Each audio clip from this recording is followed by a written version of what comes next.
இப்போ போகர் ஐயா பாபாஜியோட குருன்னு தான் இது வரைக்கும் ஆழமா நம்பிட்டு இருக்கோம். உண்மையாக தான் இருக்கும்னு நினைக்கிறேன். அப்படியா? ஓகே. பாபாஜியோட ஃபாலோவர்ஸ் யாராவது நம்ம போகவனத்துக்கு வராங்களா? நிறைய வந்திருக்காங்கய்யா. பரோடாவிலேருந்து ஒரு நண்பர் அவர் வந்திருந்தார். 3 வாரம் முன்னாடி அவருக்கு வர்ற உத்தரவு. அந்த நேரம் காலம் வரும்போது வந்திருக்கார். பாபா அனுப்புனார் என் குருநாதை சந்தித்து வா.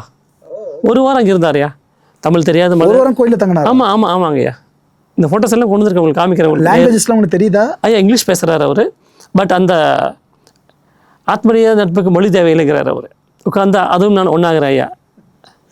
ஒவ்வொரு நண்பர்களும் அதில் இணைகிறாங்க. ஐயா எனக்கு ஒன்றுமே இல்லை. ஏன்னா இந்த ஜென்ரேஷன் வரைக்கும் ஸ்பிரிச்சுவலை கொண்டு போகணும், அதான் எங்களோட நோக்கம். கடவுள் பக்தி சார்ந்து கொண்டு போகணும். ஆனால் அப்படி இருந்தாலும் எல்லாம் படித்த பசங்க நாங்கள். அப்படி இருக்கிறப்ப அந்த ஸ்லைட்டாக அந்த டவுட் வரும்ல, எப்படி வீடியோவும் பார்க்கல, அவங்க வெப்சைட்டும் நோண்டி இருக்க வாய்ப்பு இல்லை.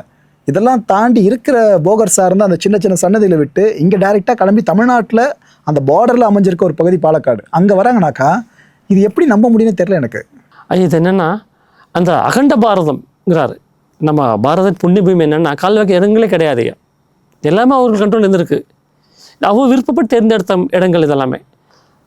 அந்த இந்த ரொம்ப எனக்கு ஆச்சரியப்பட்ட விஷயம், அந்த பல சித்தர்கள் வந்து போன விஷயங்கள் தான் ஐயா. எங்களுக்கே நம்ப முடியல. ஆமாங்க. இதெல்லாம் அந்த ஃபோட்டோஸை நான் உங்களுக்கு காட்டணும். கண்டிப்பாக அதை உணரணும். நான் கேட்குறேன் ஐயா, நீங்கள் ஏதாவது யூடியூப் சேனலில் பார்த்தீங்களா, சொன்னாங்களா? ஈஸியாக ஒரே விஷயம் காட்டினது. இது உண்மையாக நடந்த விஷயம் ஐயா. காலைல 3 மணி நின்றுட்டு இருக்காங்க. அவங்கள என்ன லாங்குவேஜ் பேசுகிறாங்க? தமிழ் பேசுகிறாங்க அவங்க. நம்ம திருவண்ணாமலை. ஆமாம், திருவண்ணாமலை, சதுரகிரி மலை. ஓகே. அங்கிருந்து வந்த சித்தர் பெருமக்கள் உட்காந்துருக்காங்க முன்னாடி வந்துட்டு.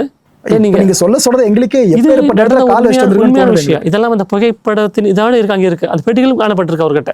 அப்படி ஜாஸ்தி பெட்டி சொல்றது இல்லைங்க. தபநிலையில் இருக்காங்க அவங்க. இது அங்க நடந்த உண்மையான விஷயங்கள். அவர் சூட்சமா சொல்றார், சித்தர்களும் நாங்க பேசக்கூடாது, வணங்க தான் எங்களுக்கு அந்த சக்தி கொடுத்துருக்கார். பேச மாட்டாங்க யாருமே. அந்த சக்தியோட ஒன்றினே நாங்கள் வந்திருக்கோம்.